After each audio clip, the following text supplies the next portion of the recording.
Good afternoon, friends. I'm Elizabeth Beelman, and welcome back to Unearthing Shadows Light. Today I want to talk about or touch upon a topic that came in my mind earlier, and it just kept repeating. So when that happens, I know that that's not just my mind going, that's source giving me information. So, who were you before the world decided to fuck you up? I think that's a question that's worth asking ourselves. Because when we finally decide to unfuck ourselves from all the shit that we've learned, it's liberating, but at first you're going crazy. You literally, people think that like an awakening of any sort is just like, ooh, angel numbers and ooh, talking to ghosts and ooh, this and that. No. Unfortunately, a spiritual awakening feels like you are on a demon roller coaster to hell on crack. You're literally being shown things and then you end up thinking that you're crazy, and luckily there are enough people now really like in the collective waking up, so it's not so much that you're crazy itself, and you have other people to talk to, which is wonderful, because back in the day that wasn't the case. But we have been taught since a very early age, and this is by no fault of our parents in general. They did the best that they could, right, with what they had, and they didn't know any better. So placing the blame there doesn't really help in that factor. And then we are having all of these situational things come in, right? And we're taught to handle certain things in various ways, by the ways that our parents have, or maybe you view the way that your parents did something and you choose that you won't ever do that again. And that's like an agreement that you make within yourself. I find, and even right down to, and this, again, this is my truth, that this isn't anybody, this is just my way of thinking. And I also feel, and if I apologize if I'm rambling, it's just I'm getting a lot of information all at once, and I'm being asked to talk about like the school systems and how it's, for lack of a better word, it's kind of all a scam. We're not taught what we truly need to be taught. I mean, yes, it's great to learn reading and mathematics and all of it, and my girls go to school, like, they're in a public school system, like, here I am, I'm not shitting on teachers or school, the people that provide the school, so much as the system itself, and how, I mean, our entire system is broken. Like, we're sick Americans. The big pharma, they want us to get more sick so they can get more money and get more people addicted. Then they want us to get better. I mean, goodness, the world itself is so different. Like in the Netherlands and stuff, they like free healthcare, free college, you know, the way that they recycle it and heat the planet is better. And here we are in America, like land of the free, home of the not free at all. And again, my truth, and I might get some backlash on this, and that's fine. But again, it all boils down to, who were you before the world decided to fuck you up?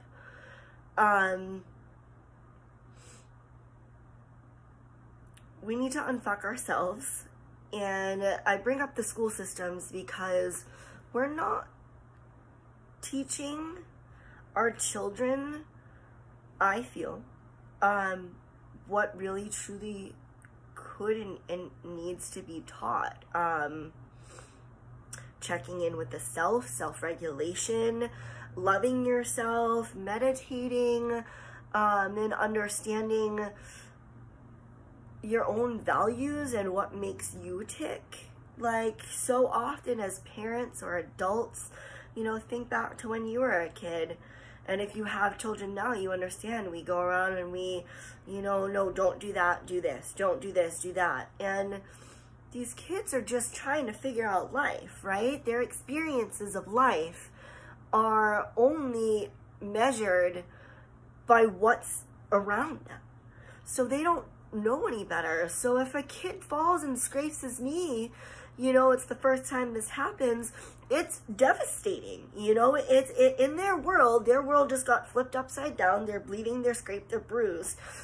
And how come when we patch up boo-boos and whatever else for children that we don't shine the light so much on the emotional aspects and the help that we need for the kids, to teach them to self-regulate? I was never taught, and because we didn't know any better at the time, to self-regulate. So I've always been an extraordinarily emotional person, cry at the drop of a hat. You know, I'd like to say that I'm a little bit better with it now because I understand where my emotions are coming from, but kids don't know. They don't know unless they're taught. So how can we better serve the generation that's, you know, one behind us or behind us from that? How can we better serve in aiding them to know themselves better?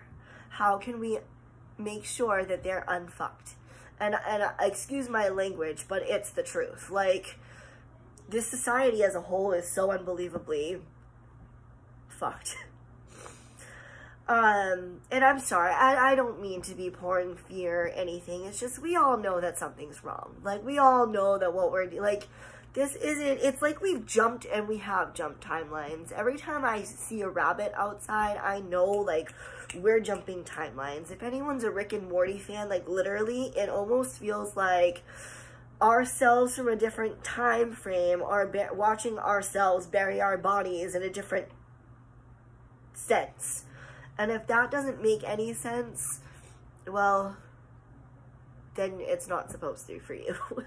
But the people who understand will understand what I'm talking about. These timelines, these shifts, things are not what they seem, and things are becoming unraveled. More truths are coming out, which is a beautiful thing. But again, it's just, who were you before the world told you to dim your own light?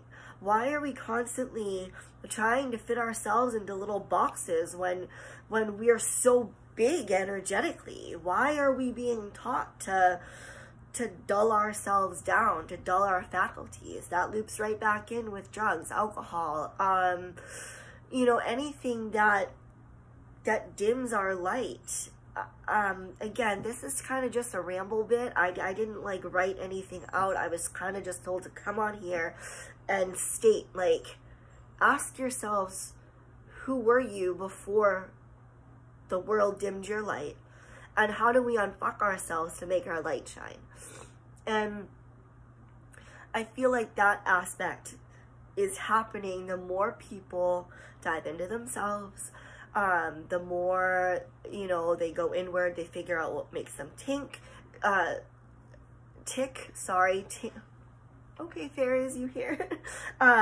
What makes them tick, why we have these emotions, not choking them down, but letting them to the surface, not allowing them to run our lives, but honoring them, right?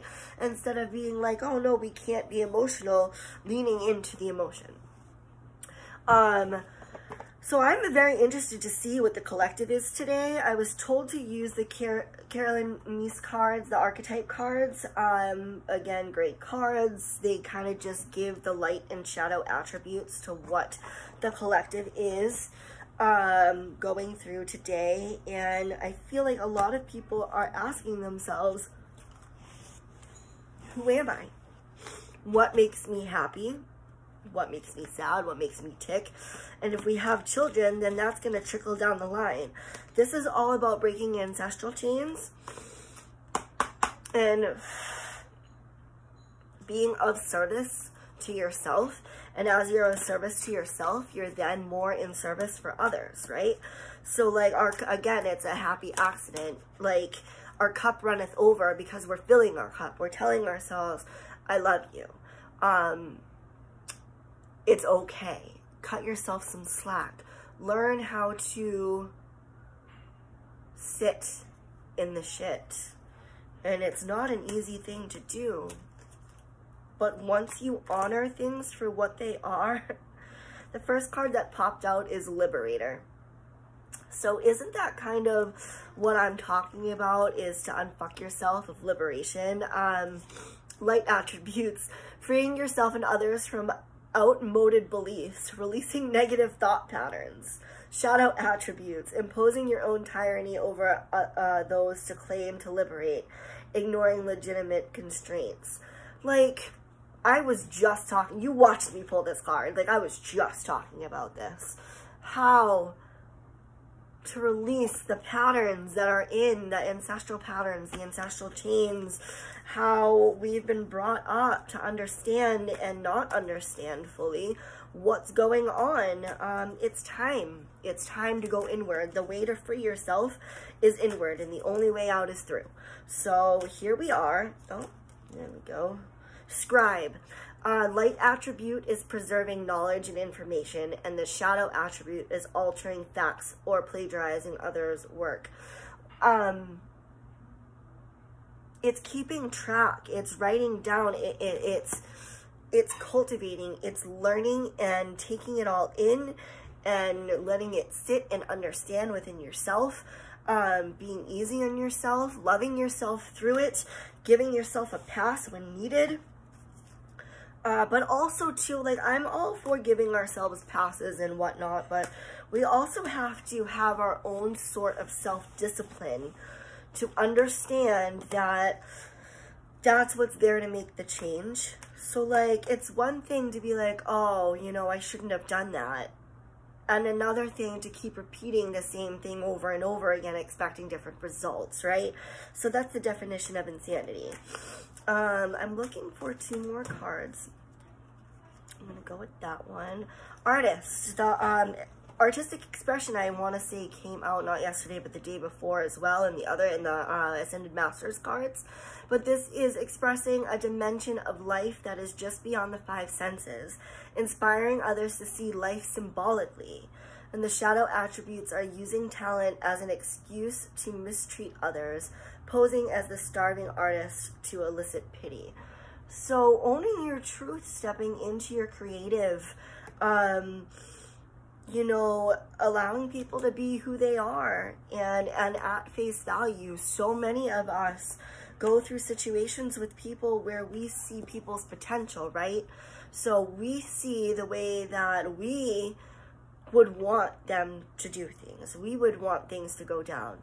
But the reality of the situation is people can only meet you as they've met themselves. So no matter if we see the potential and expect their potential and then they give us way less than that, we need to sit with that on ourselves and not really get mad at the other person who's, you know, screwing up or doing whatever, because it's our own expectations of that person, place, or thing that left us disappointed.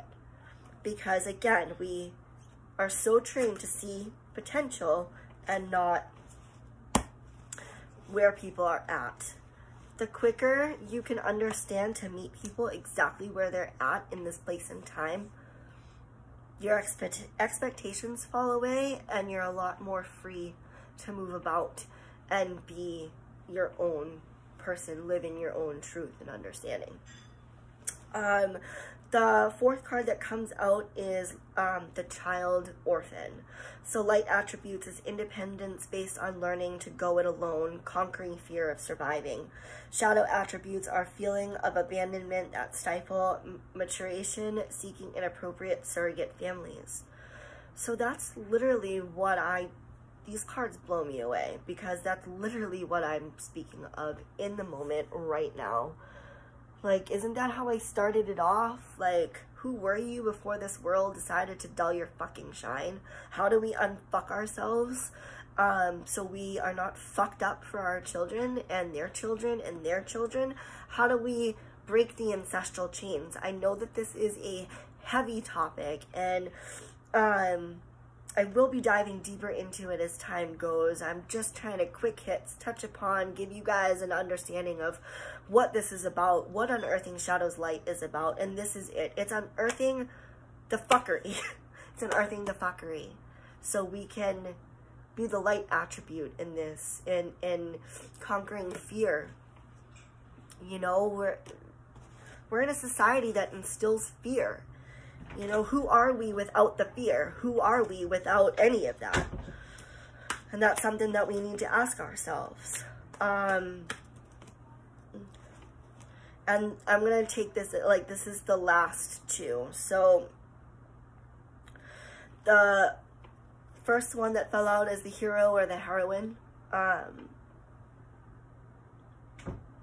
So it's the light attribute is the passion for the journey of personal empowerment. And the shadow attributes are escapism and a false sense of heroism. So not owning like the dark or the light, I feel is more of the shadow attribute, like escaping into that and using that as an overcompensation for the lower tangible things that we need to deal with, instead of it just being like a spiritual aspect. It needs to be pulled from all chakras. It needs to be pulled from the root all the way up to the crown. You know, a passionate light attributes a passion for the journey of personal empowerment, understanding yourself, letting yourself know that you knew no better in that moment, but being conscious enough to make a shift in an understanding.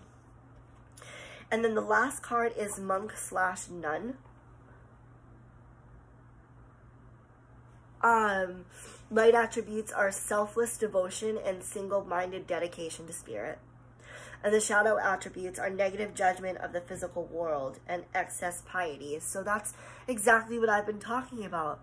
Like, meeting people where they're at with no judgment. No, you're not here to judge. Like, we're not here to be judgmental. Like, it is in our experience, and I've touched upon this in another video, where your first initial thought when you see something is like, oh, I would never do that. But then that other voice comes in and it's like, don't judge.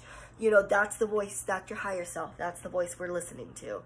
So being without the judgment and the excess, holier than thou kind of deal. And I'm coming on here, and I hope if I am, call me out on it, because that's, I'm for that. Like, I'm always for calling the truth out, even if it hurts.